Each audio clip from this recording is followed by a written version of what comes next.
On April 22nd, 1947, the Philadelphia Warriors clinched the very first Basketball Association of America title, which would be the predecessor to what is now known as the NBA, as they beat the Chicago Stags 5 games over a 7-day stretch, led by scoring pioneer Joe "Jumpin' Fulks, igniting the rise of professional basketball as a major sport in America. Join us as we journey back to a moment that defined the sport of basketball that has now grown into one of the largest sports league in the world. Today on Daily Sports History.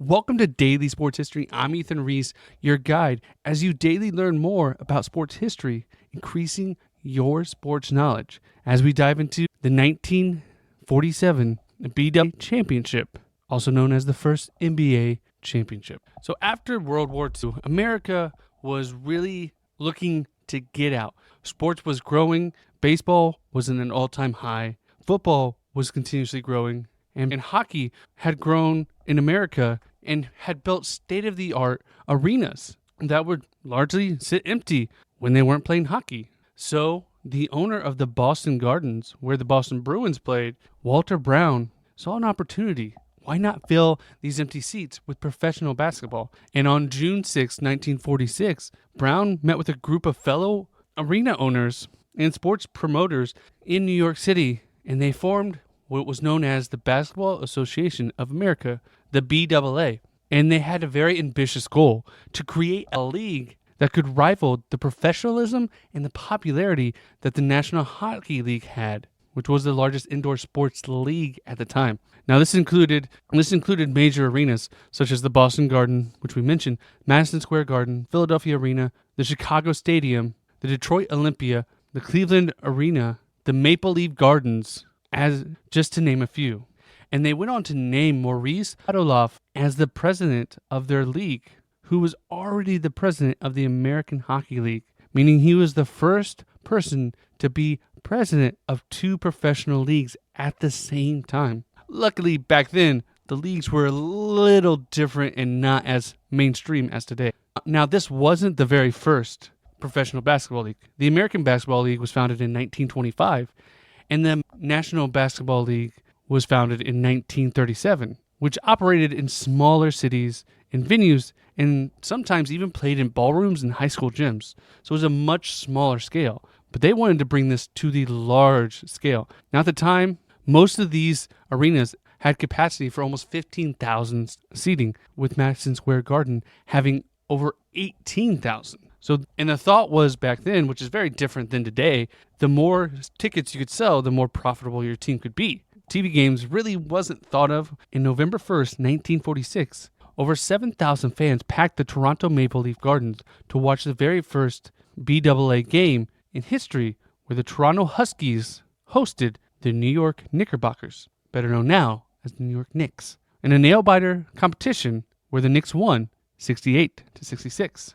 And they had an interesting promotion at the time where anyone taller than Husky center George Nostrand, who stood 6'8", would get a free ticket. And tickets range from 75 cents to $2.50, which today would still be a great deal, about $12 for the cheapest and about $40 for the most expensive. And back then, it was about getting people in the seats and getting more fans for the league. And in the first iteration of the first league, actually had 11 teams, which featured teams in the East of the Boston Celtics, the New York Knicks, the Philadelphia Warriors, the Providence Steamrollers, the Toronto Huskies, and the Washington Capitals. And in the West, they had the Chicago Stags, the Cleveland Rebels, the Detroit Falcons, the Pittsburgh Ironmen, and the St. Louis Bombers. Now, though the arenas were impressive at the time in this first year, they still weren't on par with the level of the American Basketball Association and the American Basketball League and the National Basketball League. And they really weren't even as good as the Harlem Globetrotters, who were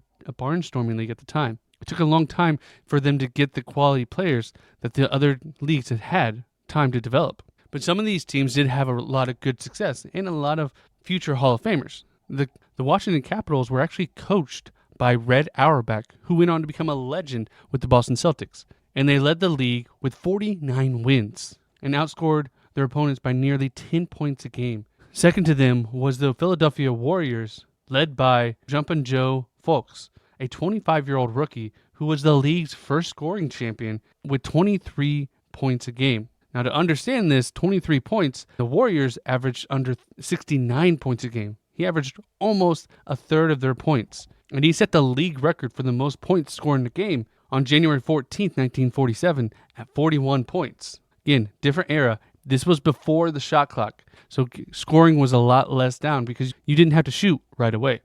And those were the two best teams in the East. And in the West, the Chicago Stags were coached by Harold Olson, and they played a more up-tempo game and finished atop the Western Division with 39 wins and led the league in scoring with 77 points a game, led by their center, 6'9" Chick Halbert.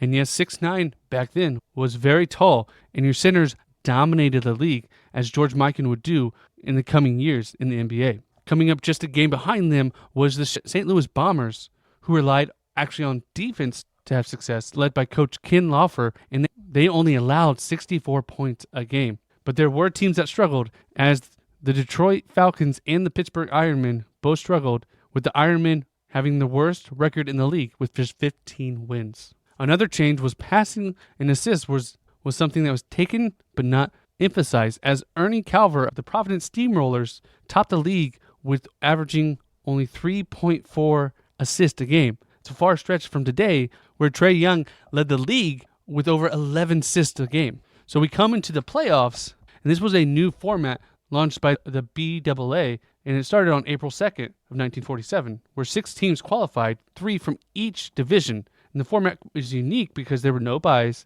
and both division champions, the Washington Capitals and the Chicago Stags, immediately faced each other in the best-of-7 semis, while the second and third place teams faced each other in the best-of-3 series. So in the first round, the Philadelphia Warriors took on the St. Louis Bombers in a 3-game series where the home team won each game. Philadelphia won the first game 73-68. The Bombers then won the second game 3 days later 73-51. Then they went back to Philadelphia, where Jumpin' Joe Fulks exploded for 24 points, leading the Warriors to the next round. And the Washington Capitals and the Chicago Stags would face each other in the semifinals, which was which Chicago jumped out to a 3-win series lead in the best-of-7 games.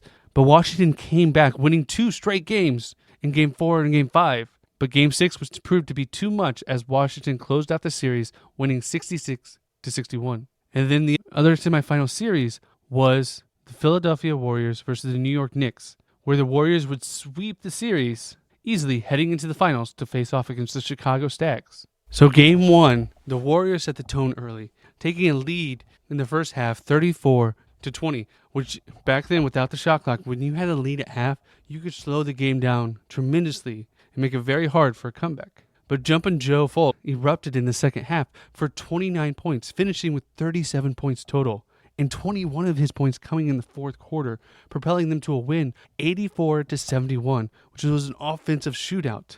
Then Game 2, the Warriors displayed the depth with 5 players scoring in double figures and cruised to another victory 87-74, giving them a 2-0 lead. Then the series moved to Chicago, where the Warriors again edged out the Stags 75-72, with Jumpin' Joe leading the way with 26 points, putting them up 3-0. Now the Stags did not want to fall down, and they actually came with their backs against the wall in Game 4 to eke out a 1-point victory, 74-73, in another intense contest, where they used their defense to help them save off elimination and force a Game 5.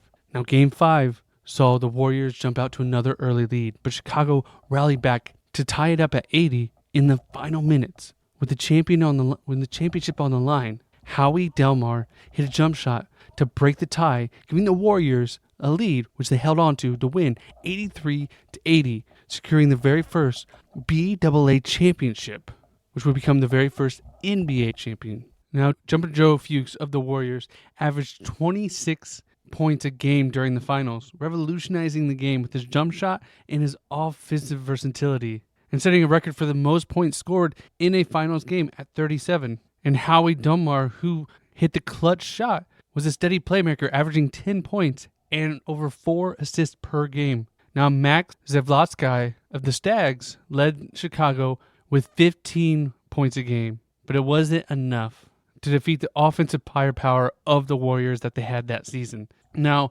this championship did more than just show legitimacy for the BAA in crowning its championship. In crowning its champion, it demonstrated that professional basketball could captivate a national audience. The Warriors gave them a superstar in Jumpin' Joe and gave a new era for professional basketball. But despite this win and the success they had this first season, there was a lot of financial instability. And for the original teams, the Cleveland Rebels, the Detroit Falcons, the Toronto Huskies, and the Pittsburgh Ironmen folded after the season due to low attendance. And the league shrank from 11 to 8 teams the following year. Now, even though this was before the NBA actually recognizes the first BAA seasons as part of its own history. So this is the very first NBA championship in league history. And in 1949, they would merge with the NBL, creating what we now know as the A. These rival leagues came together and showed that America was hungry for the sport. And the Philadelphia Warriors established a tradition of excellence at this time. Now, they would go on to become the Golden State Warriors, but they had a lot of success even after this when Wilt Chamberlain was a part of their team in the 1960s. And there are still 3 original BAA franchises in the league today. You probably noticed their names in the Philadelphia Warriors, the New York Knickerbockers, and the Boston Celtics, who all survived the merger. Now, why does this matter? Because it really helped in the battle of the NBL and the BAA gave legitimacy to the league and created rivalries just between the leagues, and it showed that these big stadiums would lead to success in the league. And without these big stadiums and their ticket prices, they would not have had the success. Because back in the 40s until about the 1980s, television wasn't a part of basketball a lot. It was there, but the ticket sales is what sold and what gave basketball its legitimacy. And having more access to tickets to sell is what made it grow bigger every single year. And I want to thank you for listening to today's Daily Sports History. If you like this, please leave us a review wherever you're listening. Tell us your favorite NBA champion. Tell us the oldest NBA champion you can remember in your review, and come back tomorrow for more Daily Sports History.